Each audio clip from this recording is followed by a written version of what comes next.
Welcome to Linda's Corner. My name is Linda Bjork, and today we're going to be talking about the role of parents as imperfect heroes.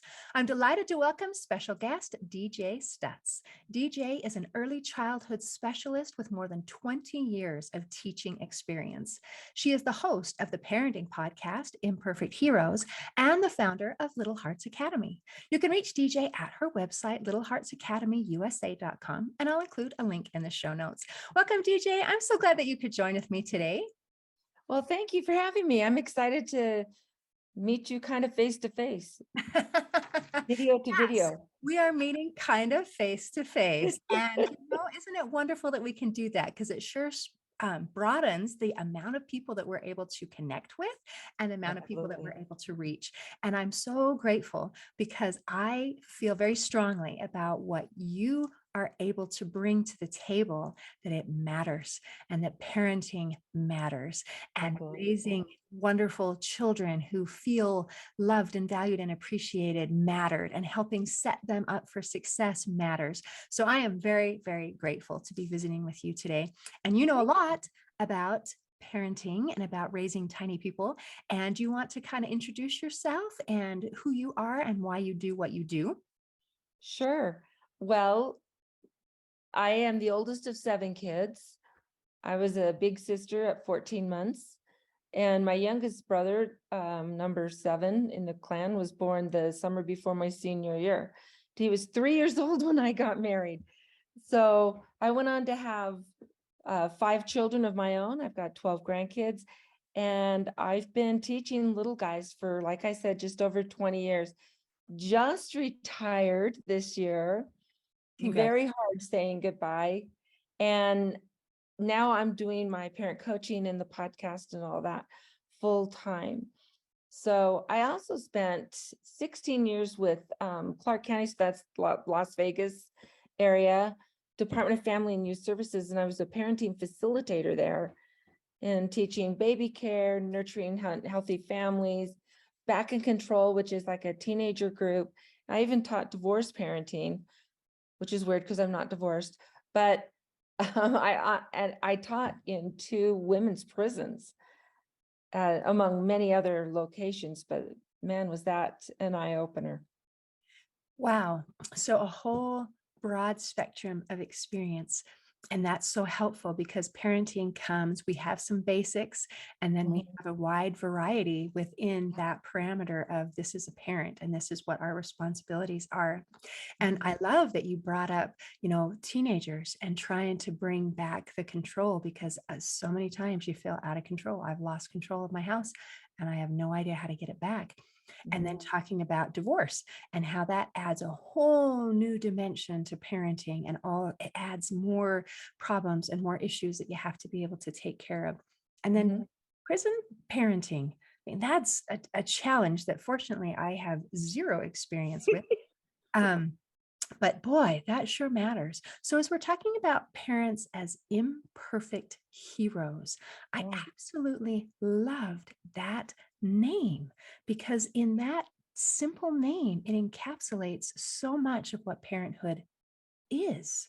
So can you tell me some more about why you chose that? I mean, I can understand what it means to me, but maybe there's even more to it. Well, and I look back at, my own experience with raising my kiddos. Our youngest, we actually adopted out of foster care when she was 12. And so that was a new experience as well. But I was just so imperfect. And no matter how hard I tried, and I, did everything that I thought was right at the time. And then, you look back and think, oh, I could have handled that better. But the truth is, I don't need to beat myself up every day for the things that I get wrong. But if I can learn from the things that I got wrong, then I'm more of a hero than someone who's just mired in, the rut of yelling and screaming and spanking or giving in too easily. And we do all of those things.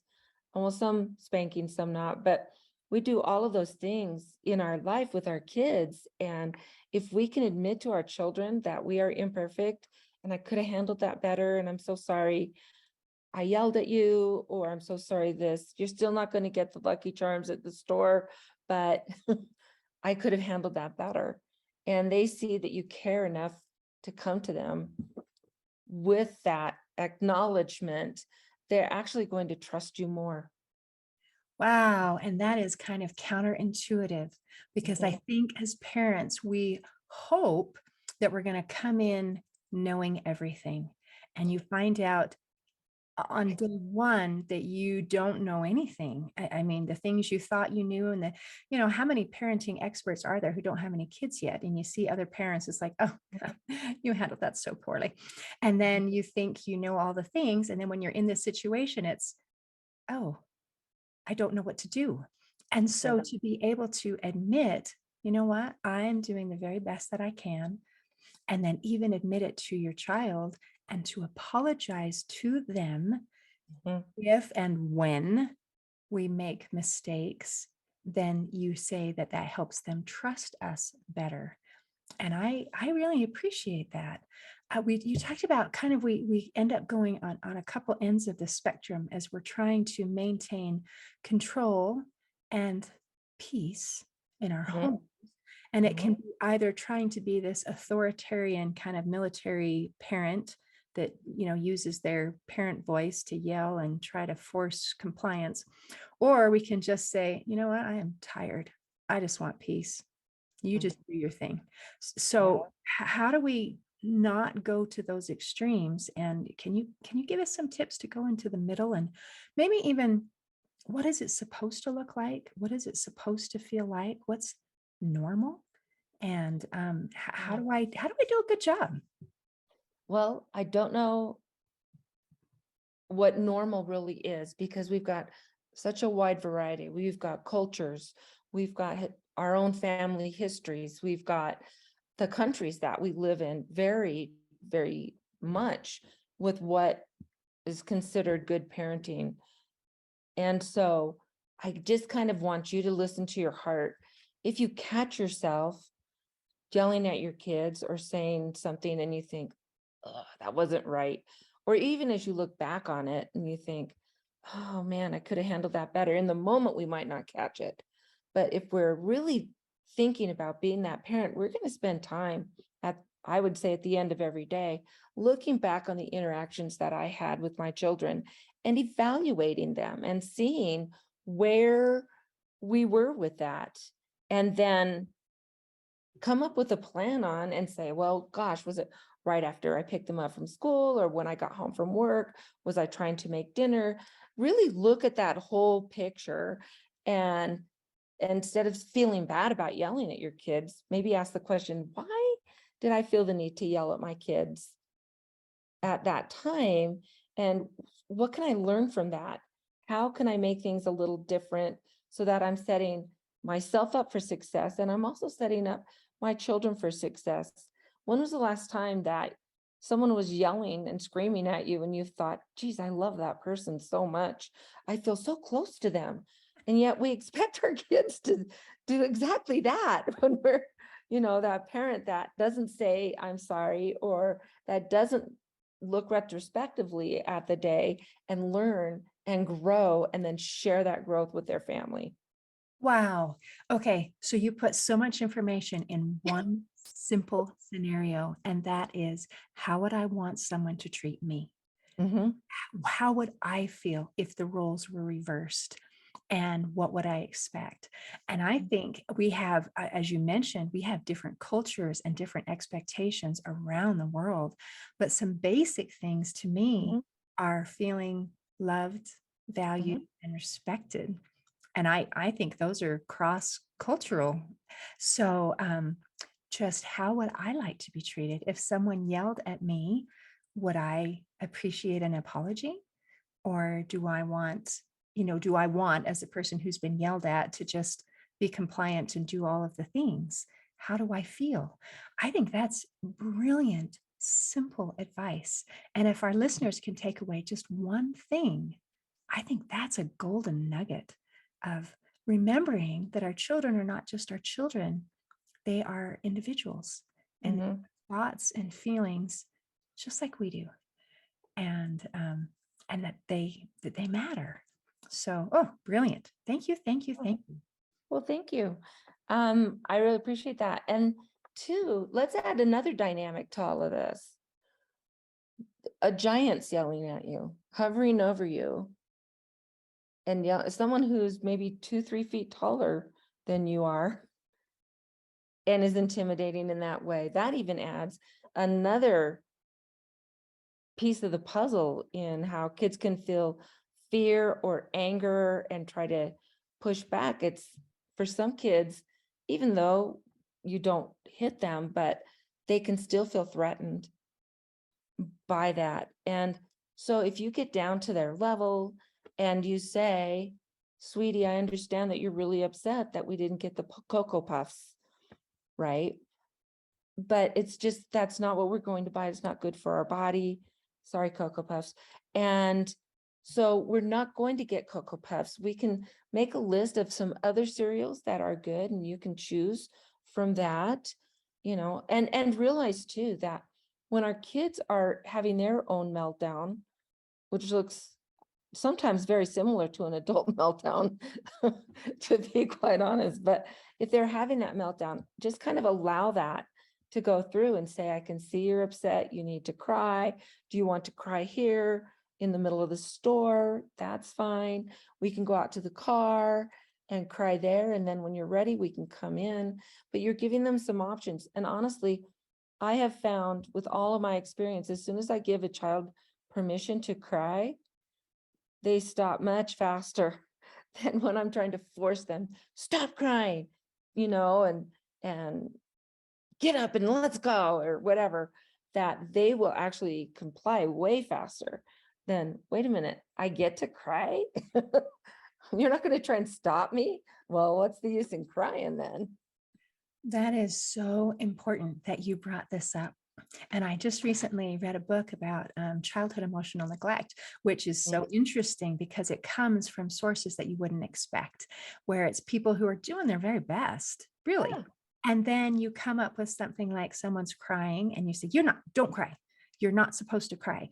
And children get the message, oh, I'm not allowed to have emotions. I am not allowed Right. to feel. And so, as you're describing this scenario, which is common, every parent has dealt with it, where you have a kid who decides to have their temper tantrum in public, in the grocery store, and then everyone gets to see how you handle it, which is so fun. And so, if we can come up with a scenario of, okay, this child has some feelings and they don't seem rational to me, but they're still having them. Let's acknowledge them and allow them. And maybe, like you mentioned, we can put it in a more appropriate place. Like, okay, if you need to cry, let's go to the car and let you cry this out for now. And I'll go back to the store and I'll take care of that later. Um, Mhm. so beautifully, beautifully put. We can cause, unfortunately, we can cause damage when we have no intention to by Mhm. trying to stop those emotions. I mean, what we really want is peace. It's like, stop Mhm. crying, especially at the store, but still to allow those feelings. So brilliant. Thanks. And I think too, young parents, bless their little hearts, they're so sweet and so amazing. And they get very worried about what other people are thinking as they're walking by and looking.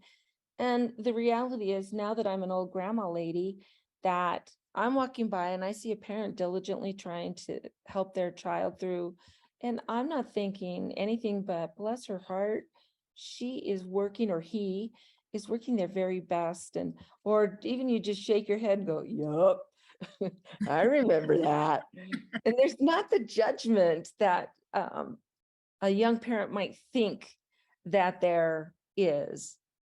More than often, I think people are like, oh, that poor sweet girl, or that poor fella, trying so hard, bless their hearts. And there just isn't that judgment that we tend to think there is.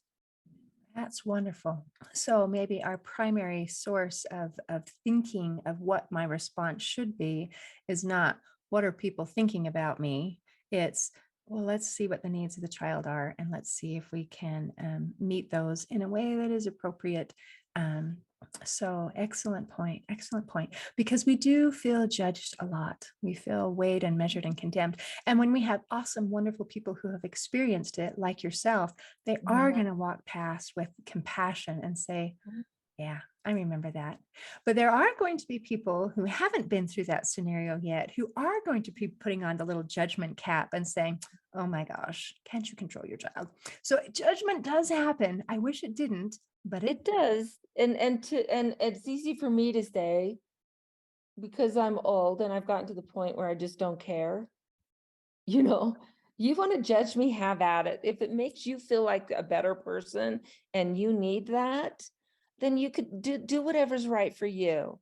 But that doesn't change what I'm going to do that's right for me and my child. Oh, that's so huge. Okay, so if the judgment happens, because we cannot guarantee that it won't, we No. can still say, you know what? Their judgment is their problem, Mhm, and they don't know the rest of the story. And it really mhm. doesn't matter what they think. So I've heard it said that those who mind don't matter, and those who matter don't mind. So, Yeah. it's okay. It's okay. Oh, I love that. That's amazing. Okay, so let's say we've got kids that are fighting each other because, siblings do that. Do you Yes, have they do. some suggestions to kind of help maintain some peace and Mhm. fairness? Fairness is very important when you're a child and an adult. Yep, yep. And we tend to use that word a lot. And I think too, maybe taking some time, don't jump in with the siblings right away. Fighting with your sibling is actually a natural process in learning how to stick up for yourself, how to negotiate, how to whatever. And so give them a little bit of time to try and work it out themselves. And then I would also take notice. When is it happening? Where is it happening? What is it about? So if it's always about the same toy, maybe it's an idea to go get a second toy, exactly the same, or there are a lot of things that go on between siblings. There's, trying to establish yourself with an older brother or sister that seems more dominant. What I have found it the best way to work with kids is when I do come and intervene and say, okay, we're getting a little more than we need to be. So we're going to start with this process. And before long, they'll get very used to it. But you'll say, I want to listen to Susie.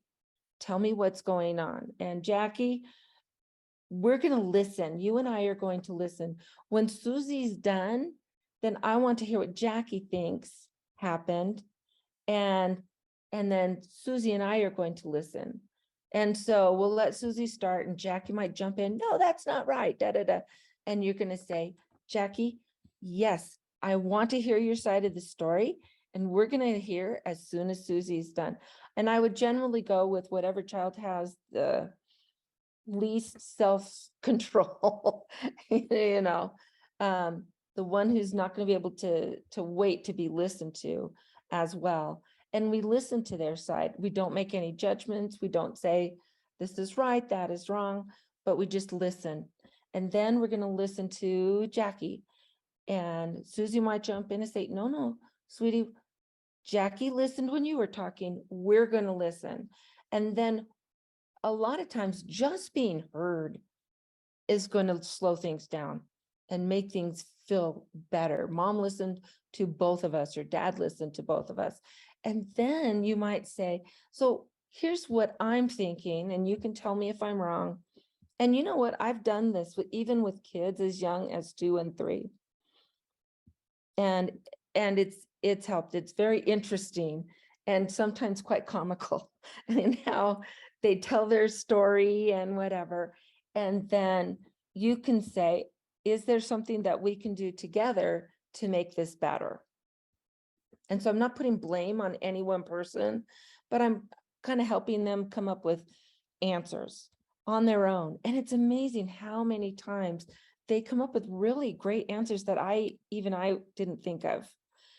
Or we can have some set things. I've had a little box, and it has I made little cards, laminated them, I'm a teacher. And it would give a solution of something. Wait 5 minutes, or find another toy, or just different solutions. And if they can't come up with their own solutions, you can let them pick out of the box and say, oh, how does this work? We're going to use a timer. We're going to, you know, um, we're going to sit down and just be calm for 5 minutes, or and just come up with, and it's going to be specific to your family. So there's a lot of products out there that will give you all of these answers, and they can be very great, good, workable answers. But it's interesting when you come up with the answers that are specific to your family and add those in to that. And so that's something that I have really found have cut down both in the classroom and at home when there's that kind of contention that's going on. And now we're just looking for answers. Everyone got to be heard, and we're looking for answers together and coming to an agreement. Oh, DJ, that is amazing. Okay, so many pieces that just teaching, not only being a mediator and a judge, but you were in Mhm, the role of a teacher and a facilitator, so that if you can gain these skills, then mhm, I, as the child, I'm going to, if I practice these, I'm going to learn how to be able to take care of these issues by myself. And it means, I can come to you if I'm little and I feel like I'm not being heard and I need some help, mhm, but I'm also gaining confidence that these are some skills that I can use in the future to be able to take care of my own issues. And I think that that is incredibly empowering. And I loved right from the very beginning when you explained the rules. You did not expect these children of whatever age to read what was going on in your mind. Like, obviously, I'm going to give you both a chance to talk, because when kids hear, oh, I'm going to hear Susie first, all they can think of is, you're going to listen to Susie? That's not mhm, fair. And all of a sudden, blah, blah, blah, blah, blah, is going on. But you very carefully said, okay, here's the rules. Here's the order we're going to do things. I'm going to listen to this child. We are going to listen. I'm going to listen to this child. We are going to listen. And then your unferometer is calm a little bit, like, okay, she's going to hear me. Of course, everybody wants to be the first one to tell their story. That's why they both want to of talk about course. it. But still, explaining the order is brilliant. And then after listening and listening, you gave an input, but you didn't even jump in with a solution. You Mm-mm. asked for something. What what do you think we can do to make this better? What a beautiful teaching moment. Then it isn't, again, where we have a jury and lawyers and a judge, where the judge says, okay, and I now pronounce my sentence. It is, what can you do about it? How can we make this better? Here are some suggestions if you can't come up with something. That is simple and brilliant. And I also love that you brought in the idea that when we listen to experts and someone who says, I have all the answers, and if you listen to me, you're going to have this beautiful, peaceful, amazing home with children who get straight A's and behave so well. Um, because every child is different Mhm. and they respond differently to different things. There is no one size fits all. And as parents, as teachers, as leaders, we got to play a lot of adapt. It's like, Yes. okay, here's the general principle and here's the scenario. And how am I going to apply it into this scenario? So excellent. I appreciate that it's taught in the form of principles and a pattern, and not Mhm. as a, when this happens, this is what you do. Love it. And what's kind of fun is after you've done it a few times, the kids are used to that routine now. They know what to expect. And what's really, really cool is whether it's in the classroom or at home, when you notice two kids are heading over to the answer box on their own without intervening, asking you to intervene, they go and they're pulling one out and they look at it, put it back in, and they go through with whatever choice they pulled out of the answer box. And I've had that happen so many times, and it's just, oh, they getting it. This is so good. I don't think we could teach a more valuable skill than conflict resolution, because Mhm, any relationship includes disagreements. You mhm, can't have a relationship without having disagreements. It just doesn't happen. And so to be able to have the skill set to be able to resolve those problems is a life skill more important than anything else we can learn at school. Our basic reading, writing, arithmetic, all those things matter, but being able to interact with another human being and come to a peaceful mutually beneficial or at least satisfying arrangement, that's Mhm. huge. Yeah. Yeah, it is. And think of like the relationships it's strengthening, the bonds that it's making. And so you have children, whether they're siblings or classmates, that are now learning to hear someone else's point of view at a very young age. How important is that? I can think of a lot of adults who could use some strengthening in that skill. We Mhm, still have a tendency to think, I just need to speak louder and faster and make sure to cut the other person off to get my my opinions, which are obviously right, and my viewpoint, which is obviously right, in order to, get my justice and to mhm. stop and to listen and to show that respect for another person. Man, the world would be a better place. Definitely it would. And we would be in a better place, our own selves, if we're looking just within ourselves. Very often, it doesn't matter whether someone comes and says, I'm sorry, or whether someone changes a routine. It's just like, oh, well, that's where they are. And, if they want to come around, I'm not waiting for an apology. If they want to come back and be a part of things, you're welcome.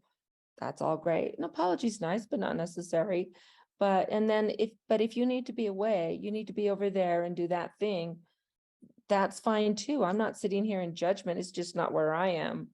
But you go do you, and I'll do me, and I'll love you wherever you are. And even though I may not participate in whatever it is that, you've got going on, if you need to remain angry at someone, or you want to cut someone off, you do you. That's fine. And if that's working for you, but whenever you're ready to come around, yeah, I'm open.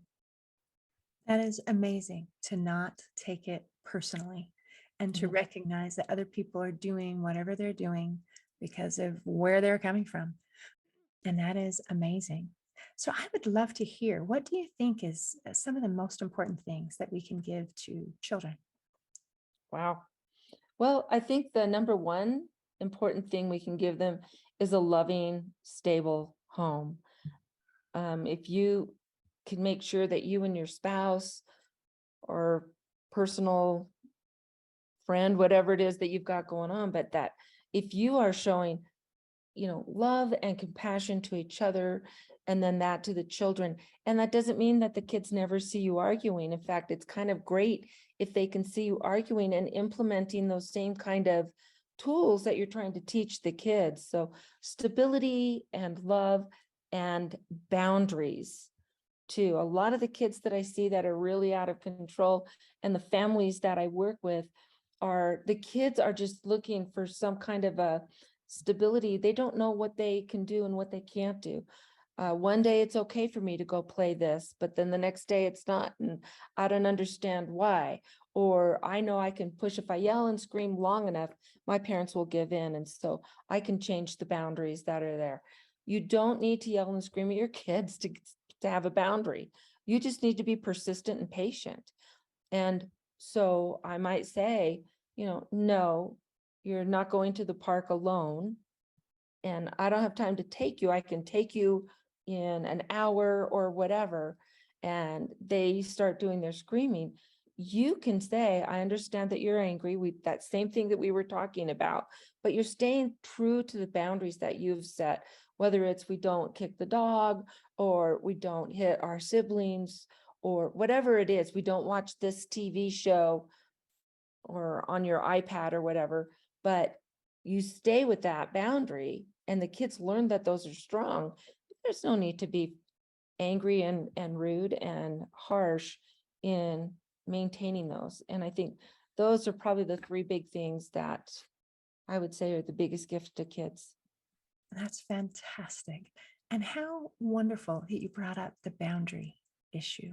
Mm, This is a, a benefit to children. They might fight against it. Where is my boundary? Where is my limit? But they mhm. need it and they want it because Yes. it makes you feel safe. Boundaries help us to be able to make sense of the world, to be able to understand what are the rules, how are we playing, how does this work? And if the boundaries move, if they shift and change according to your mood, according to your tiredness, according to whatever, it's confusing for the children. Mhm. And then it's going to be harder and harder to try to maintain those boundaries in the future once you haven't established them. And I think they need to be fair. I mean, Oh, yeah. but not uh, lenient, I guess maybe is a word where it's just, yeah, just do whatever you want.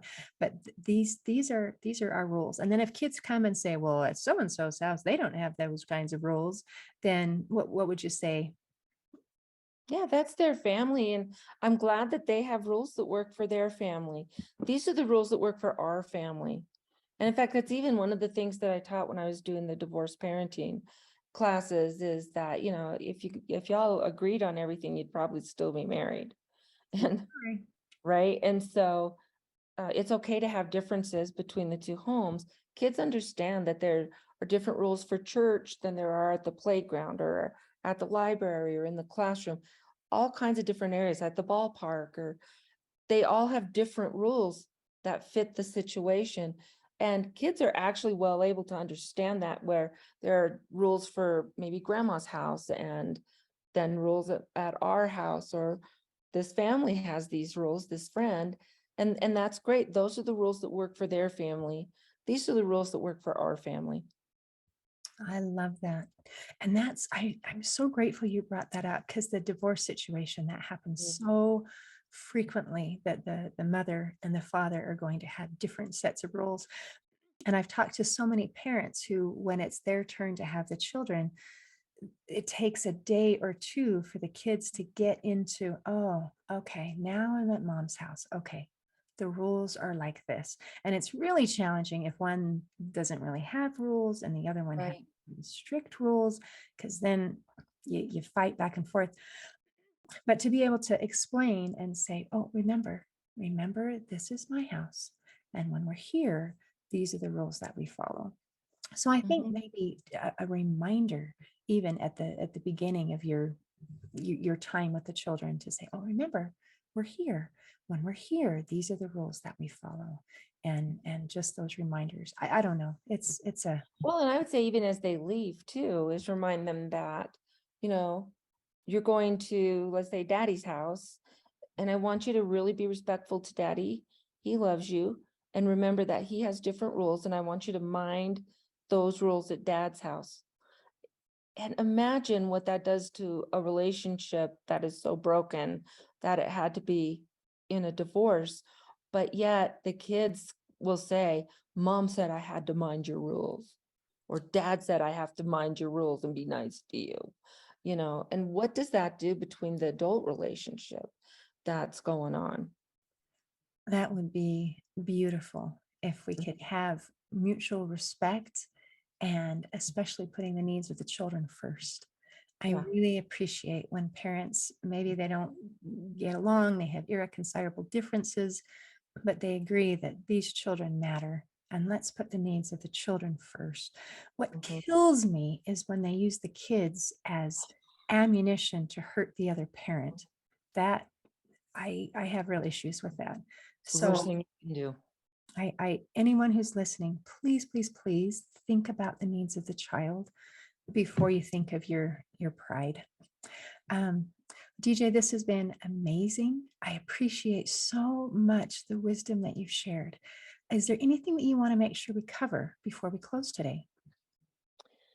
I would say just as you're looking at yourself and how you're reacting and what you are involving yourself in and your family in, the first question you should ask is, how is this going to affect my relationship with my child? And so, if we're running them off to too many things, consider that. Or if, we don't really feel like watching the Paw Patrol movie for the 8,000th time, right? But the kids love it. Sit there with them anyway and just enjoy that time because it is so precious and so fleeting. And you don't realize it when you're in the middle of it. And I get that. I didn't realize it either. And, but just always consider your relationship. What is your relationship with your child, and how is every decision I make going to affect that? I love that. Thank you for bringing that up.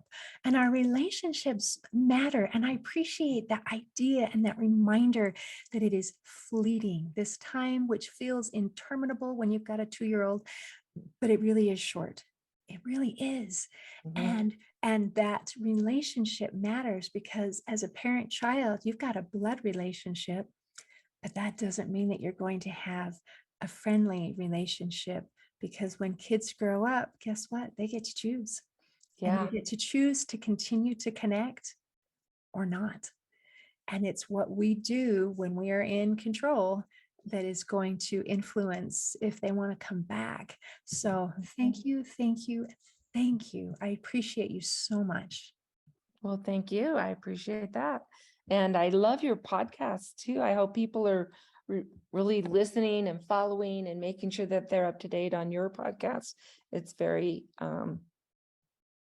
it's just very revealing on how we can have a better life. And so thank you for your work. Oh, I appreciate that. In closing, I'd like to share a quote by Sue Atkins.